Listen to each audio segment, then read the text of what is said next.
No man dislikes it more than me, he says. A fellow's got to guess ahead now and then, I say. But come long and short, it won't be no harm done neither way. She wants to get started right off, he says. It's far enough to Jefferson at best. But the road is good now, I say. It's fixing to rain tonight, too. His folks buried at New Hope, too, not 3 miles away.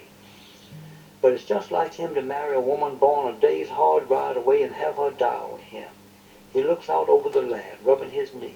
No man so mislikes it, he says. They'll get back in plenty of time, I say. I wouldn't worry none. It means $3, he says. Might be it won't be no need for them to rush back no way, I says. I hope it. She's a-going, he says. Her mind is set on it. It's a hard life on women for a fact. Some women. I mind my mammy lived to be 70 and more. Worked every day, rain or shine. Never a sick day since her last chap was born. Until one day she kind of looked around her. And then she went and taken that lace-trimmed nightgown she had had for 45 years and never wore out of her chest, and put it on and lay down on the bed, and pulled the covers up and shut her eyes. You all will have to look out for Pa the best you can, she said. I'm tired. Ance rubbed his hand on his knee. The Lord give it, he says. We can hear Cash hammering on a sawing beyond the corner. It's true. Never a truer breath was ever breathed. The Lord give it, I say. That boy comes up the hill. He is carrying a fish nigh as long as he is. He slings it to the ground and grunts hard and spits over his shoulder just like a man, done nigh as long as he is. What's that, I say, a hog? Where did you get it? Down to the bridge, he says. He turns it over, the underside caked over with dust where it's wet, the eye coated over, humped under the dirt. Are you aiming to leave it laying there? Ance says. I aim to show it to Ma, Vardaman says. He looks toward the door. We can hear the talking coming on the draft. Cash, too, knocking and hammering at the boards. There's company in there, he says. Just my folks, I say. They'd enjoy to see it, too.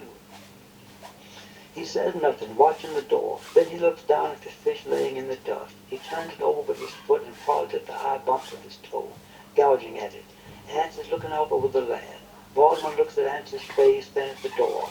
He turns, going toward the corner of the house, when Ance calls him without looking around. You clean that fish, Ance says. Baldwin stops. Why can't you or Dale clean it, he says. You clean that fish, Ance says. Oh, Paul, Baldwin says.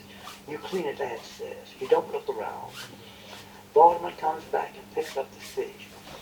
It slides out of his hand, smearing wet dirt onto him, and flops down, dirtying itself again, gap-mouthed, goggle-eyed, hiding into the dust like it was ashamed of being dead, like it was in a hurry to get back hid again. Baldwin cusses it. He cusses it like a grown man, standing a-spraddle of it. Ance don't look around. Baldwin picks it up again. He goes on around the house, toting it in both arms like an armful of wood, it overlapping him at both ends, head and tail, done how big as he is. Ance's wrists dangle out of his sleeves. I never seen him with a shirt on that looked like it was his in all my life. They all look like Jewel might have given him his old ones.